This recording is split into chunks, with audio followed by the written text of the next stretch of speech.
everybody. Welcome to the Power of You.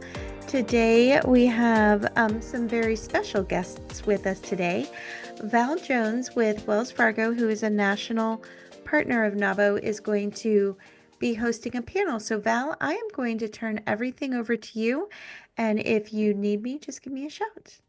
Thanks so much, Tanya. Well, so nice to spend a little bit of my afternoon with you today. We have a really important conversation to share with you today. So I'm not going to do a big preamble. I'm going to introduce our guests and let you know what we're talking about today. So today we are focusing on making the most out of your CPA and banker relationship. We see this partnership as one that's really important to help you understand your financials and help you have the best decisions that you possibly can based on the goals that you have for your business. And so today I'm joined by some wonderful experts, and I'm also joined by one of your NAWBO members who is one of your finalists for Business of the Year to share about her personal experience. So I'll start with my colleague, Manoush Askari. She's a business banking director here at Wells Fargo and has 2 decades of experience managing relationships here and has a background in finance as well. I'm also joined by Dawn Magruder. She is the president and CEO of the Magruder Group and is an illustrious CPA and proud NAWBO member as well. And then finally, we have Arlene Siller. She's the founder and CEO of Ascend Nonprofit and Business Solutions. So we're going to go ahead and get started with this conversation. And I'm going to start with how CPAs and bankers can work together to provide financial guidance, just general financial guidance. And I'm actually going to start with Arlene. And my conversation with her as we were preparing, she had some interesting experiences, both in a positive and a negative way. So Arlene, share with us your experience and what you learned from that. Well, I think having a great CPA and banker is key to everything. And, it starts first with your personal finances because that banker relationship is really key to establishing your business credit, which is based off of your personal finances when you first get started. And so understanding that whole, credit process is really important.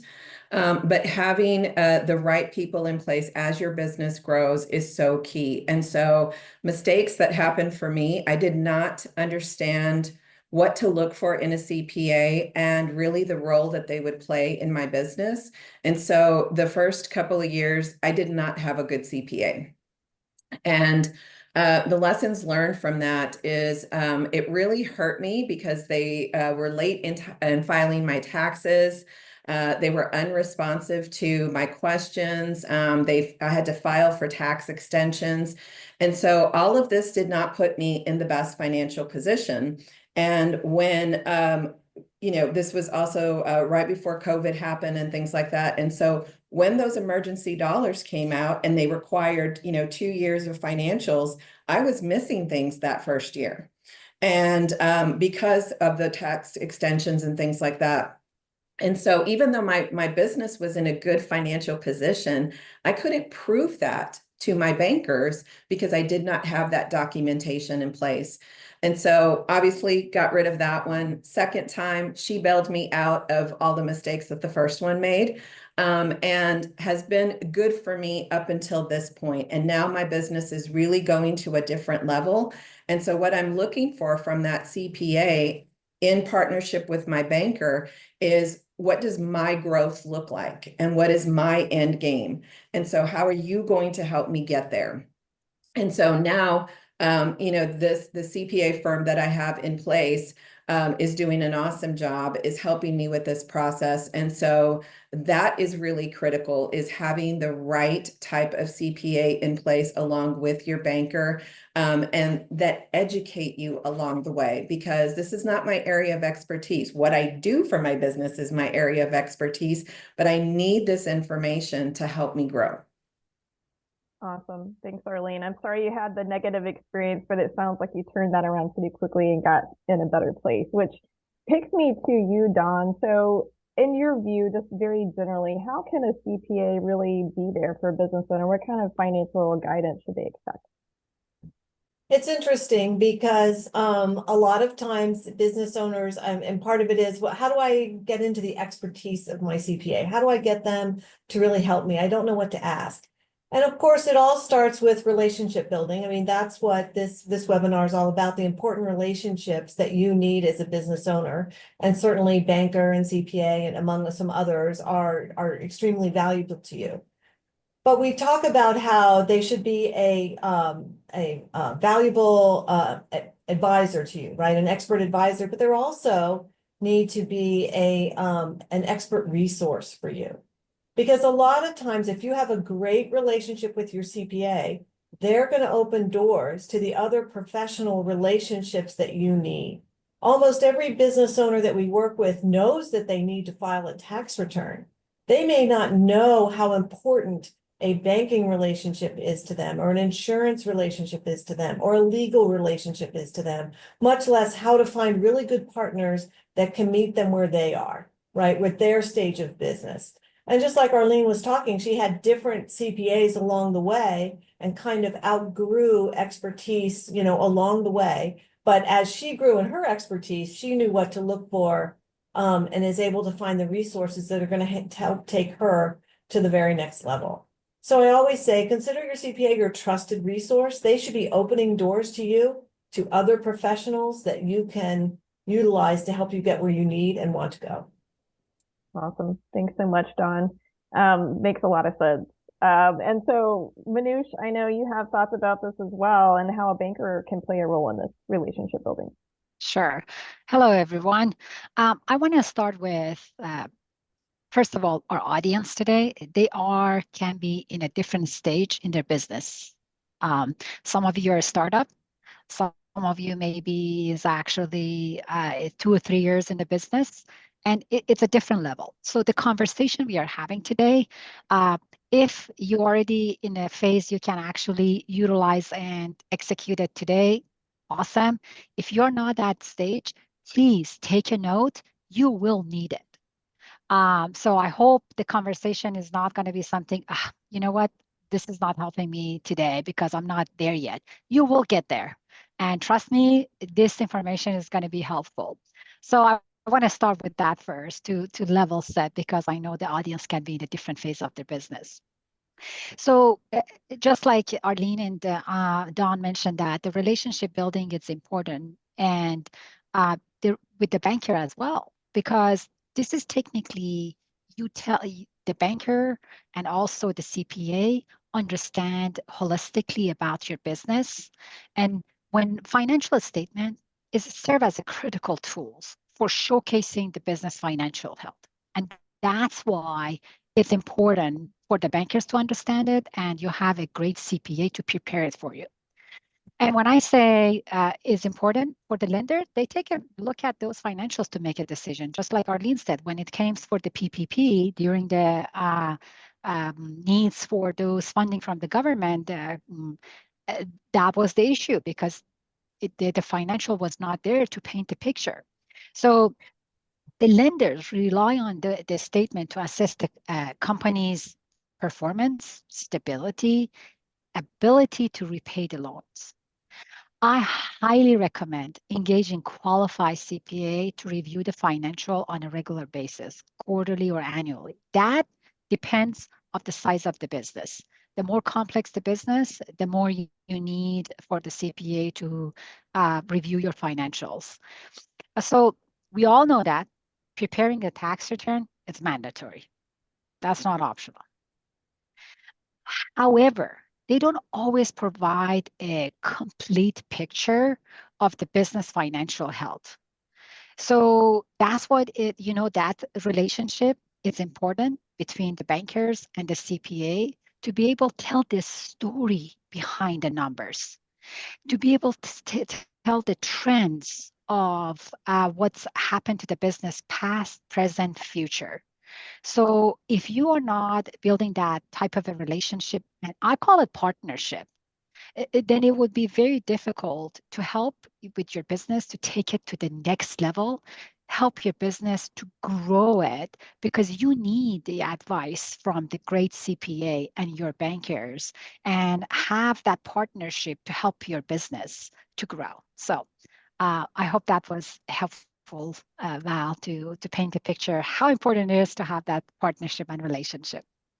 Absolutely. And I'll bring it back to what Arlene was talking about that, she's the expert in her business. She's not the expert in financial statements, right? This is not her expertise. So you need to have somebody that you trust, somebody that you can give you that financial advice and guidance. And if you are completely lost with your balance sheet, income statement, that your banker, your CPA, they can help you demystify with that. The banker can look from their lens, hey, if I was going to lend you money, this is how I'm looking at it. This is kind of what I would recommend for you from a lending standpoint. Your CPA can help you find efficiencies in your business and help you demystify that. So if your eyes glaze over with income statements, balance sheets, etc., that's why you have your experts there. And I would say Nabu is a really great place and a resource for you. And I know Arlene will probably talk a little bit more about that, but probably some of you might be thinking, I don't know if I have a great CPA. I don't know if I have a great banker. Relying on your network and people that you trust, successful business owners can say, this is what I would look for in a CPA. This is what I would look for in a banker. So I mentioned it a little bit already, but let's talk about applying for bank credit because this is where this comes up quite a bit. So sometimes it's hard to determine how much do I actually need? What's going to make sense for my business?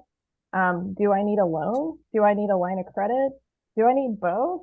Do I need this at all? It can feel overwhelming, but that is where your relationship with your CPA and your banker really matters. So I'll actually start with you, Manoush, first, since you are our banker. So, how can a banker help business owners take a look at their financial statements and assess credit?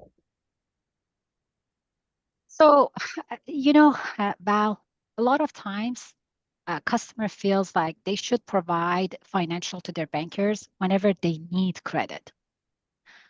I actually disagree with that.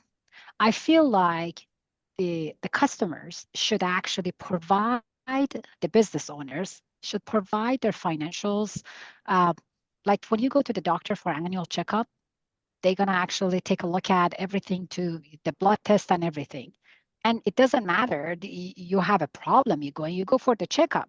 It's the same thing to me to take a look at the financials for the bankers to assess what's happening, to learn about the operating cycles of their customers' business. Also to take a look at it, okay, what is your short term? What is your long-term goals? What are you trying to achieve this year? What are you projecting for next year? And understand what's happening with the company's financials in terms of the growth, in terms of the expenses. And the more the banker know, they can prepare them to become credit worthy. And working with the CPA and just say, hey, I see these things. And the CPA and the banker can work together and identify where are the gaps and what we can do to help the customers. So again, what I'm trying to say is it's not only to provide the financial to the banker, it's when it's the credit needs. It can be for helping to identify the gap and the efficiencies. And in terms of the type of a product, a lot of times, again, you're expert in your business.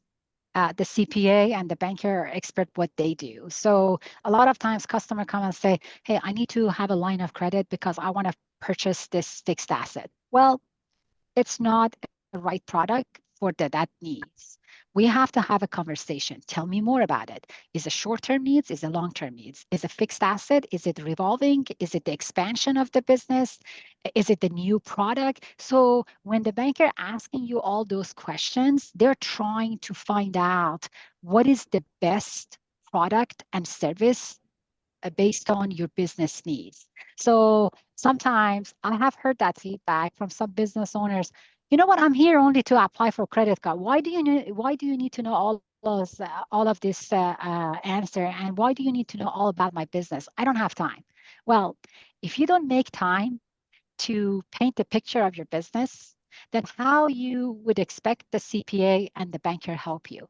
They're asking you all those questions because they want to make sure they understand the business, they understand the operating cycle, they understand what is important to you so they can offer you the best service and the product help you.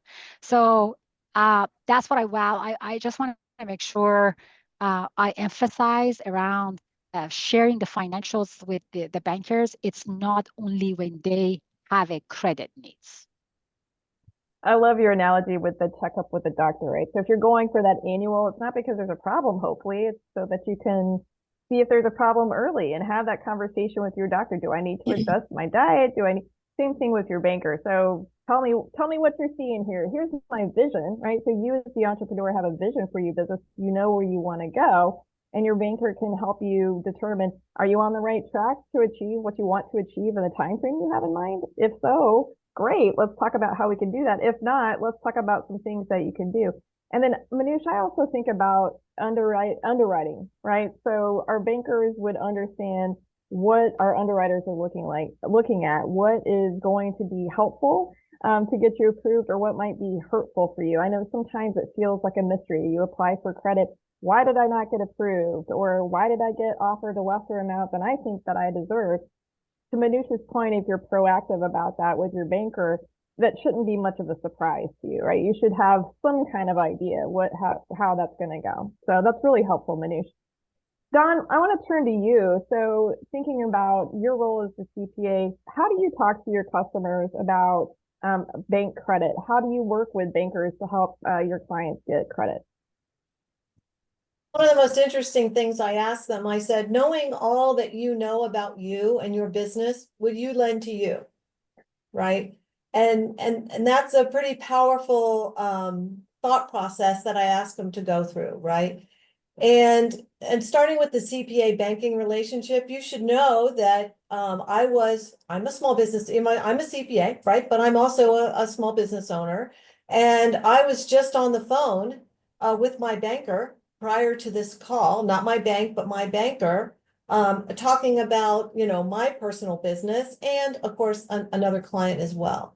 And the relationship that you should have with your CPA is not one-time tax prep at tax time, right? When we go to help you prepare your tax return, there is literally nothing and there's no advice we can give that would change that tax return at that time, right? That is simply a product that we are under the gun, under the deadline to get out for you and file it timely and accurately. But the relationship, you should have a relationship with your CPA that is not just tax preparation, but tax planning. Right? Tax planning is where the real value of your relationship, and we're all members of NAWBO because we value relationships, and this is an important one for you. As I stated earlier, it can be a gateway, right, to other professionals that you may need in your business. And one of the ways that CPAs can help is to help you understand your financials. What I have learned and experienced over many, many years now is that most business owners that we have as clients tend to focus on the profit and loss. And it's because it's easy, right? I'm looking at my revenues coming in. I see my expenses going out. I am hyper focused on the bottom line, whether that's negative or positive, whatever it is.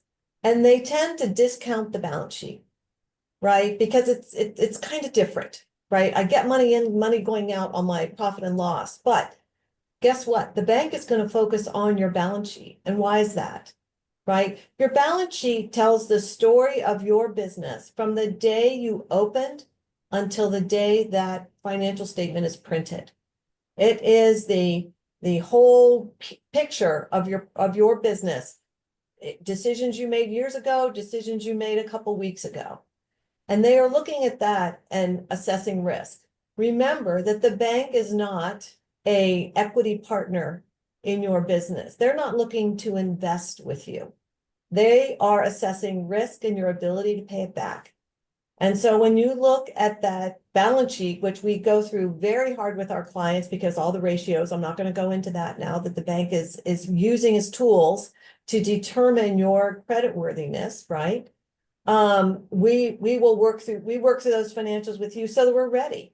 Because honestly, you know, the minute you walk into a bank, they're going to want to look at the last couple of years, not just where you are today. Right? Because part of your story is how did you get here today? Because it's all we have is a history to determine how we anticipate you going forward, right? And so, and your ability to pay us back. Jumping back to the profit and loss, that's where they're going to look to see how they're going to get paid back. And if you consistently break even or have a loss, the banks don't necessarily see a pathway to repayment. Because if you have your revenues coming in and you spend your money and there's nothing left over, how does the bank get paid? And I think we spend too much time with our CPAs worrying about how to get our profits so low that we pay very little tax, right? That we don't look at the flip side and say, oh my gosh, how will I be able, will I need to get financing? There are a million ways you may need financing, not just because of a short-term cash situation, but you may want to buy a condo to put your business in. You may want to invest in equipment. You may, there are a million things, right? That we use the bank's funds to help us. They're there to help us get where we want to go. And we have to look good in front of them. So I always say, remember, know your banker, not just your bank, right? Because the banker is the one who is going to go to bat for you, to the underwriter. You and I don't get to talk to the underwriter, the one making the decision on your ability, whether they can lend to you, right? So your banker is that person. They are literally going to bat for you. So this is an important relationship. It doesn't matter how big your company is. It doesn't matter how small your company is. It's one of the most valuable relationships you will have going forward as you grow your business. Thanks so much for going. Val, I would like to emphasize Yeah. on something said, and which is, I have seen it and experienced working with a lot of business owners. She brought up a really good point. A lot of times, for the right reason, I'm not criticizing anyone. The business owner, they don't want to pay taxes, and they look for something to add in terms of helping with the depreciation, which is a soft expense. That's not the problem, but the expenses to reduce their tax liability. Well, just like she said, I mean, Dawn, I wish I can actually take you to every conversations and you just repeat, you said, we are a lender as a bankers. We will look for the cash flow. We are not the investor. So what we need is a positive cash flow with the business when we are lending money. It happened many times when the customer comes and they want to actually borrow money. I just say, well, it's a negative cash flow. I can't help you. We are a cash flow lender, end of the day. And I just say, okay, then I can, talk to my CPA and change my tax return for next year. Well, guess what? I don't need 1 year positive taxes. We look at as trend. As a lender, we take a look at trends. I need at least 2 years positive cash flow because I want to make sure you are capable of carrying and be able to maintain this type of a cash flow year over year. So that's why it's very crucial for you to, when you are looking at your business, and what is it long-term goal for you? What are you going from here from today, 3 years? What is your plan? What is your vision? Are you expanding? Will you need a bank to help you with this expansion? Or you have enough liquid assets, which is say, I don't need a lender. So CPA, do as I say and just make sure I'm not paying much taxes. So I want to emphasize around that because Dawn brought up a really good point, and that is very important. Thank you. Yes, Manoush, I was actually going to go in and say the same thing. And I want to speak to those of you that might have smaller businesses, right? So I think Manoush and Dawn are typically talking about larger businesses. They're going to have a little bit more expensive underwriting. This still applies to you, even if you're getting a $10,000 line of credit. I know this is work that I used to do in the past for Wells Fargo. They still look at your tax returns. It's still going to matter. Cash flow still matters. So you can't have your cake and eat it too. I think paying taxes is a privilege. It shows that you're making a profit with your business. You don't want to pay too much, of course, but it's about having the balance. Dawn, I think you were chiming in as well.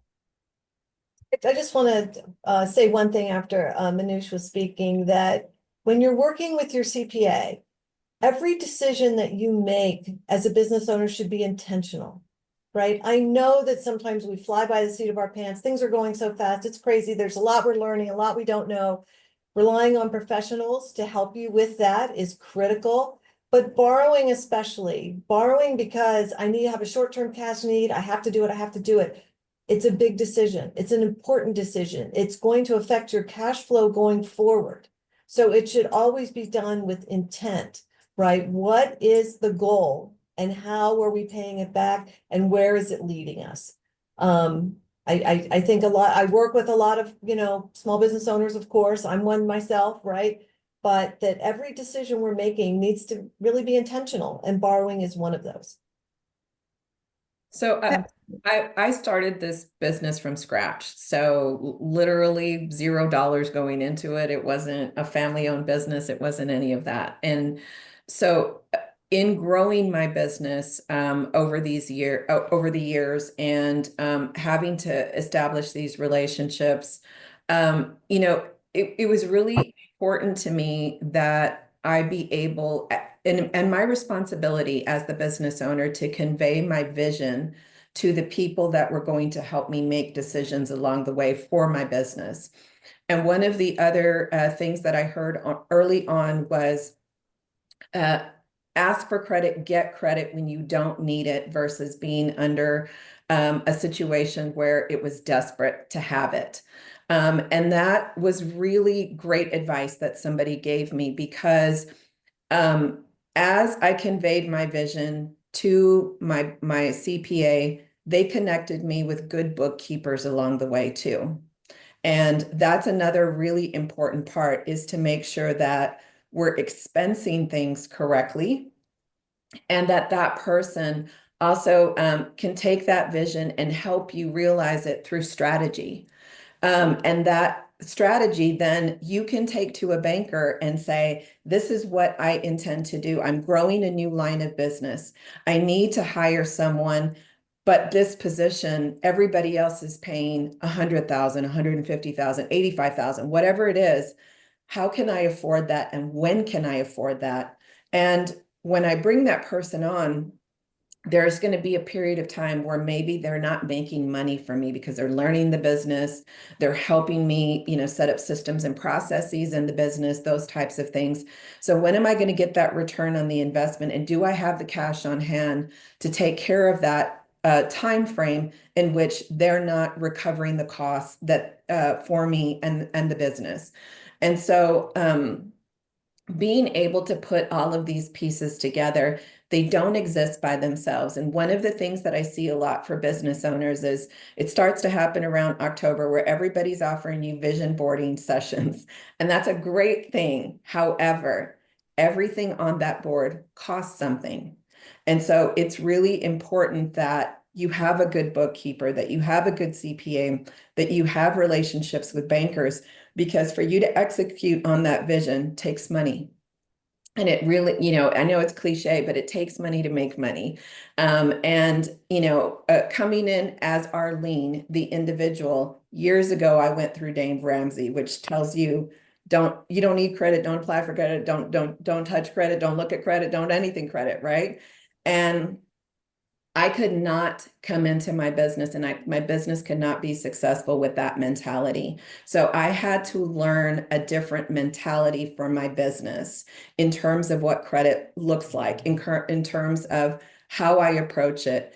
And I had to have a different love relationship with money and finances. And so my bookkeeper, my CPA, and my banker have helped me in that whole process too. And I see the growth of my business in these last 6 years as a result of that. So, I mean, I think also in this dream team, you need a therapist too that can help you work through these things. And sometimes your banker, your CPA, and your bookkeeper are your therapist, depending on what your relationship was like with money, because whatever you do in your individual finances, you tend to do as the leader in your business. And so if you don't have these other people that are talking you through this and helping you with this, you're going to be your own worst enemy in your business and your roadblock. And so I think that component is really important too. Val, I got a really good question in chat. If you're a freelancer, consultant, single person business, a 1099, at what point in revenue, profit, etc., should you be seeking a CPA or banker? For instance, I reopened my freelancing business after a 2-year hiatus. Right now, I make less than $5,000 a month. First month of me being open, I took on a client, and I can manage it myself. But I want to start scaling to more than $10,000. Is there a best practice for seeking a CPA What experience level of CPA should I be looking for? I don't know how big I want to go yet. I'll take that one. Uh, yes. Obviously, right now, you should have a CPA. You should have a CPA when you had the idea of starting a business, right? Because now it starts with, should I be a 1099 contractor? Should I be an LLC? Should I start out and be a corporation? I don't think I should be a corporation, but I don't really know what I should be. And so that relationship starts early. It doesn't have to cost a lot, right? You certainly don't need some giant firm as a 1099 contractor. But tax laws change every single year. And it's important to be able to navigate that and figure out what is the right option for you. Tax planning, as I said earlier, is actually more important than tax preparation, right? Filing that return is a product. That relationship you have with your CPA as you grow your business, you cannot establish too soon. They're going to provide they're going to be gatekeepers to a lot of professional services that you need, like I said earlier. And any CPA can take you from that $5,000 a month, congratulations, right? Most people start out less than that. I certainly did back in the day. So, and there are options available to you, because how is it best to compensate yourself, right? Because remember that if you ever do go to a bank, if you need money to scale and grow, you go to your banker with that plan, right? And they're willing to ride beside you, right? I've helped lots of clients go through help with their banking relationship. And this is what bankers do. Banks lend money, right? They are available and they want to lend money. They just want to lend money to people that will pay them back, right? They're willing to be that partner. So I work with a local CPA, find one that especially if they do accounting and bookkeeping as well, that means they're really invested in their small business community. And they're going to be a really good bet for you. It's a good place to start. Well, I'm going to move us to risk management. I think this ties in well with this whole conversation about being proactive, thinking ahead, navigating waters before it gets rough. So, your financial statements can tell you a lot about risks in your business if you know how to read them correctly. So, Don, I'll stick with you on this one. How can a CPA help you with risk management? Risk management. Well, it's interesting, right? Because I find that most small business owners are pretty risk adverse. We're investing our own money first, right? We don't have the ability to go to a bank necessarily and say, I'm starting a new business, invest in me. Because remember, Manoush talked about, I really want 2 years of financials. We like to know that, you're kind of a going concern here and we can help you go forward. I think what's really important is to have your bail team. I'm sure the bankers on this call understand what I'm saying, but it BAIL, every small business owner, or every business owner should have a bail team, a banker, an accountant, an insurance agent, and a lawyer. These are the people, these are your business board of advisors, right? You don't have a big governance committee or anything, but these are your professionals. They're going to help you go where you want to go. You're an expert in your field. These are experts in their field, and all of them are important, right? They will help you assess risk, right? They will help you mitigate risk. They will help you be successful. If they happen to know one another, right? All the better.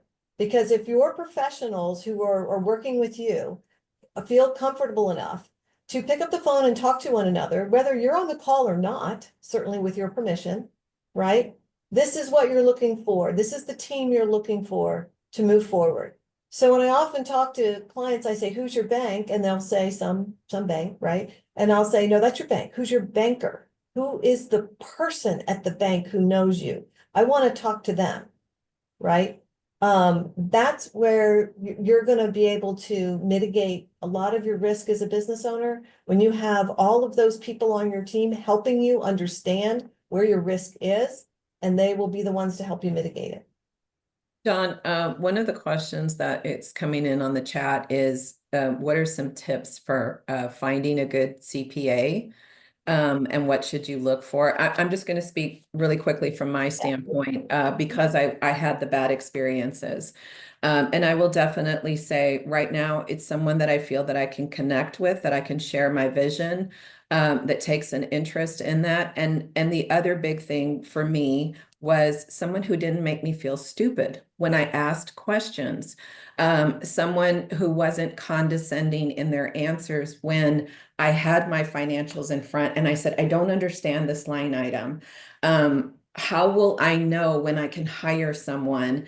And they were able to show me not only through, financial storytelling is what I call it, or we call it in my business, but also how that would play out for me in my business. And so those were two things, that I looked for. Obviously, NABO is a wonderful, wonderful resource of amazing women who really just kick butt at what they're doing. And so I think you have a lot to choose from in NABO, period.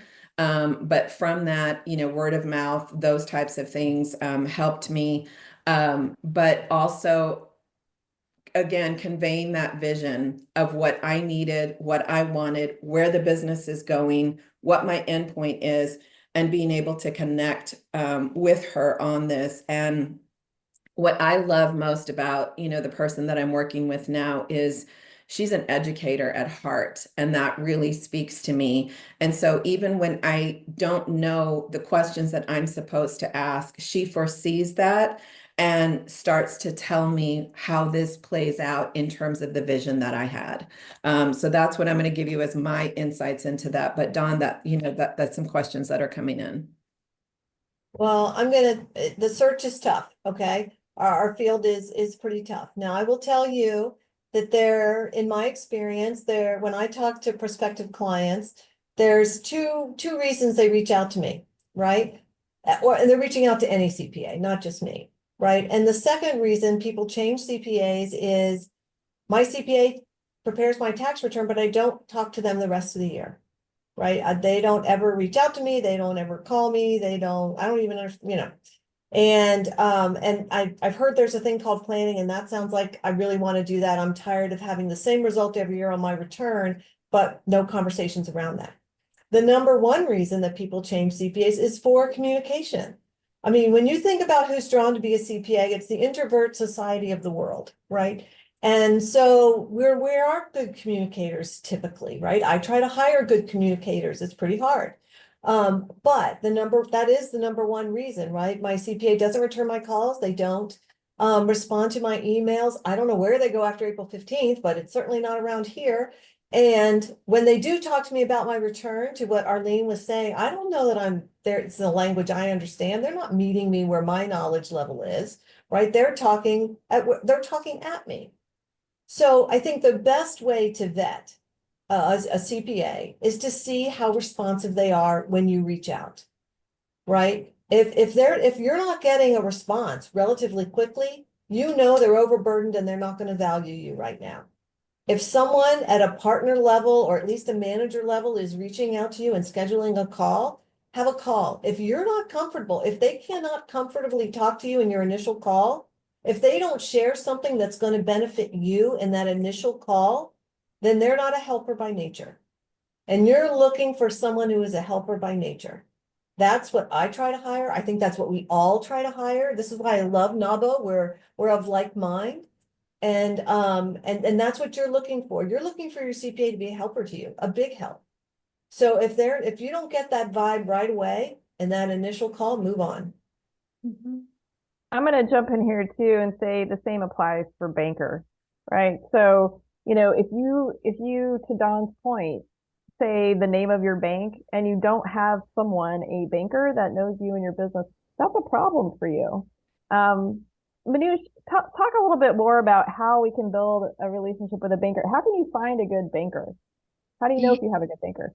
Yeah. So, first of all, remember that doctor analogy I use? So when you go to the doctor and your general doctor diagnose some things, they send you to a specialist because they don't have all the knowledge and the expertise. And that's why it's important for you also to have a business banker. That's mean they are knowledgeable about the business in terms of how it operates, how it grow, the needs of the business.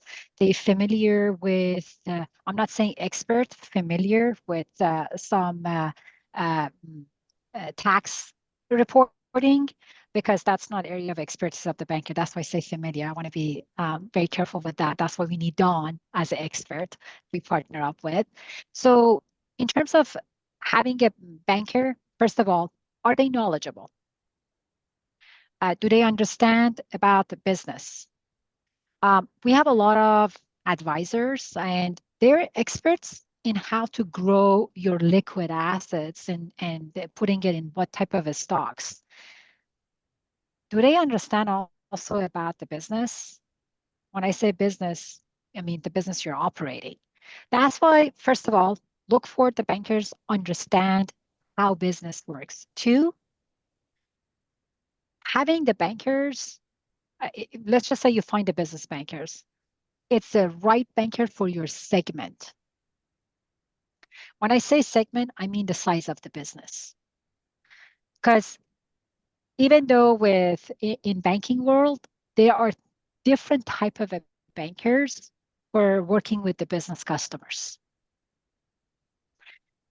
And the way you can actually find out if this is a right banker for you or not, it's by asking you a right questions. Asking about your business strategy, your business vision. They're asking about, hey, walk me through your operating cycle, your payable, your receivable. Tell me about the terms. Tell me about your suppliers. Tell me about who your customer is. Tell me about what's differentiates you from your competitors. These are the right questions you should hear from your bankers. Then you can say, okay, this is the right banker for me because is interested to get to know my business. Just like Arlene said, I would like to have a CPA when it's actually interested in my business and wants me to grow my business. It's the same criteria for finding the right bankers to help you. And well, I want to go back to something Dawn also said about financials risk and the risk management she was talking about. I want to make sure I reiterate what she said. Having the right bankers, lawyer, CPA, insurance agent, she mentioned that, is all designed for you to doing the right way the first time. It happens when a business owner decided, oh, I want to have a C Corp. Okay, is it really a right corporation entity for your business? How did you land with this? Did you get help from the CPA? Did you get help from lawyer? Because a lot of decisions you make without being informed or having the expert help you to choose the right decisions, it will have unintended consequences later on, not today, later on. And it will cost you more money, more time to fix it, which you could have avoided by having the right CPA, right bankers, and right lawyer on the day one. Can I, And go ahead. Can I speak to like where you find them too is I mentioned NABO, but I think that there's a key part to what Manoush just said too, is oftentimes, at least in our chapter, I'm in San Antonio, business bankers are at our luncheons. Right. So it's not the bankers that have something else to do with the major banks. They're there for their segment. Right. The attorneys that are present at NABO events are not patent attorneys necessarily. They're business attorneys. Right. So when you attend your events in NABO, you have amazing opportunities to have these individuals in the room. Our 50th anniversary for NABO is coming up. And at that event, on that vendor floor, are a ton of organizations like our bankers who are all there. And we shouldn't approach those rooms to just get that, free blush or lipstick or, you guys offered headshots last year, which is where I met these two ladies from Wells Fargo, right? That is your opportunity to get in front of them and say, these are my needs as a business. Can you connect me with someone in my city, in my community? And they do that for you. So it's more than circling, the vendor floor. It's, looking for those opportunities when so many people are in the room that can help your business, help you grow, give you resources and help you make connections. That's really, really key. And your banker is not, what we're talking about here is not the teller that cashes your checks. That is a very, very different thing. And I think oftentimes as small business owners, and especially when we haven't been in this environment of banking, we think that that person through the drive-through or that person that we walk up to, the teller, is our banker, our business banker. That is not what they're talking about here. There are individuals within the banks that have a wealth of knowledge, a wealth of experience, education, experience in dealing with our type of business. And that's where it's really important. The business banker that I had early on when I started with zero looks different than the business banker that I have today. And in terms of where I need to go, they've been helping me make that's the, warm introduction to that banker at the next level. So I think where you find these people is your NABO chapters, your chambers of commerce. That's the environment that you want to be in and that you want to network in, because that's where these experts are that are going to be part of your dream team. That is great advice, Arlene, and I will echo all of that. And I just want to reiterate that you're in the driver's seat at the bank, right? So just because that's the person that's in front of you, if you're not getting what you need out of working with that person, you don't have to just take that, right? You're in the driver's seat, you're the customer. So if you're not getting what you need, ask for the business banker, ask for someone else. Just because somebody wears a name tag from one bank or another doesn't mean that they're all cut from the same cloth. Right. So this banker is wonderful. That banker might not know anything about business. So feel empowered, get what you deserve and get what you need and be proactive. But Arlene gave you a shortcut for sure. I can speak on behalf of the banks that I know that show up and participate with NABO. The people that are there, the bankers that are there, whichever bank they're from, they're highly engaged with NABO. They're highly supportive of women business owners. They want to work with you. They want to be helpful for you. So take advantage of that. Hey, Val, super quick. Yeah. What are some questions we should ask in that initial conversation with a new banker? Manoush. Yeah. That's a really good questions, by the way. So I feel like when you technically should interview the bankers you want to choose to be your banker. Tell them about their experience. Ask them about that. Say, hey, tell me about your experience. What type of customers you are serving? Tell me about what are you actually serving a specific industry for the businesses? What is the annual sales revenue for the customers you typically deal with? Tell me about some of the product and services you offer to help your customers. It's okay for you to interview them and asking them those questions to see if it's the right banker for you. And just ask them, what do you think it's top 3 important things for the business owners? Because they should know, your banker should know what is important to you. And I have this is more general. Go ahead. And I have one more question. Is it important? Hang on. My participants are in the way. Is it important to have personal and business accounts at the same bank? If I find a great business banker, should I move my personal account so they have a full picture of my finances just starting out? For me, I have accounts, both personal and business, at multiple banks. So I have accounts at 3 national banks, and then I have some locally. Because I think one of the things that PPP showed me at the time, when the disaster relief funding was coming out, is the local banks were a little bit faster than some of the national ones. But I have relationships with all of them. These are people that I sit next to at various networking luncheons, some of which I've even done karaoke with. Next week, one of the local banks here, is having us do a presentation for their nonprofit clients. And so I think it's important to have it at different banks, in my opinion. And it gives you opportunities to various different types of products, also professional development. So, I was just telling the ladies before all of this started, I just joined and was accepted into We Ignite through my Wimbec affiliation, and that is sponsored by Wells Fargo. Well, Bank of America sponsors another one. And so, with that, I've been able to join that. So it gets me access to professional development as well.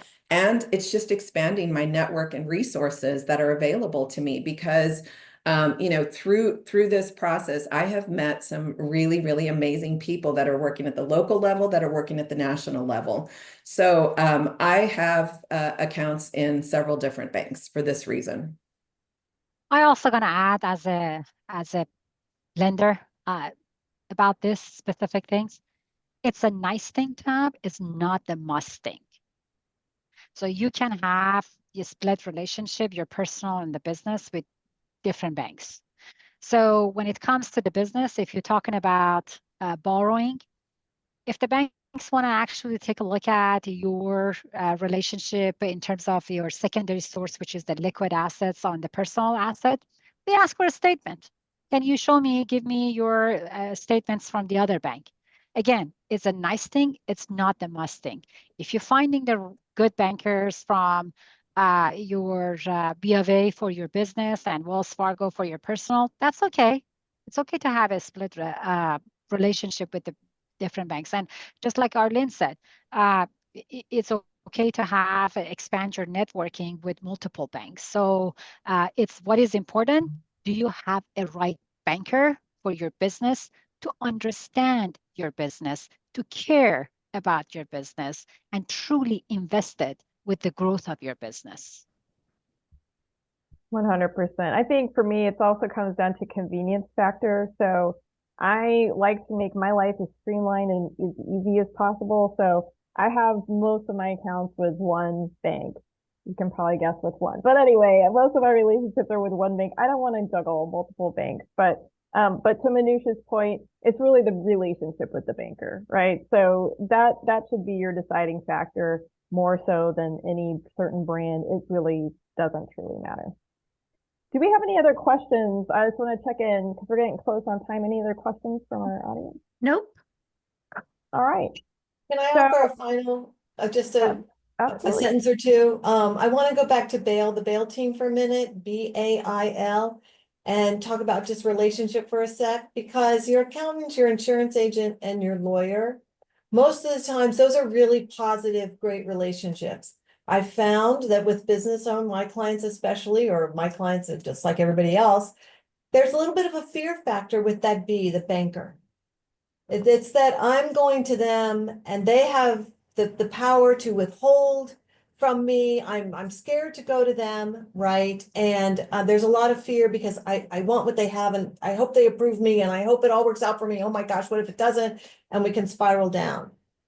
If you're working with those professionals on your BAIL team, your accountant, your lawyer, your insurance agent, and if you know your banker, then you become excited when you engage your banker into the growth of your business, right? You're excited. You change that from fear to excitement about how your banker can be that partner to help you grow and achieve your dreams that when you set out as a business owner. I think it's really important that you work with those professionals to help you get to that mindset where once again, your borrowing is intentional, it's goal-oriented, you're getting there with the partners that you trust to get you to where you want to go to help your dreams come true. NAWBO is a fantastic resource. People say, where do I find these people? They're around us. They are around us in NAWBO. And as a final thought, and I know if anybody in my chapters on this, they've heard me say it before, but being an entrepreneur is very lonely, right? You can't talk to your family about your business. You can't talk to your clients about your business. You can't talk to your customers about your business. You can't talk to your employees about your business, and your family's sick and tired of hearing about your business. But you know who isn't tired of that? Your bail team. Your banker isn't tired. Your accountant isn't tired. Your insurance agent isn't tired, and your lawyer isn't tired. We love talking about your business. So if anything comes out of this webinar today, I hope you understand how important the banking, accounting, and those other professional relationships are. They're available to you and help you where you need to go. I don't have anything more to add to that, Dawn. That was a beautiful way to wrap up our conversation today. I just wanted to take some time to thank each one of you for joining the discussion. I hope those of you that tuned in today got a lot of value from the conversation. And we look forward to seeing you at the 50th anniversary in June. So thank you so much. Can't wait to see you.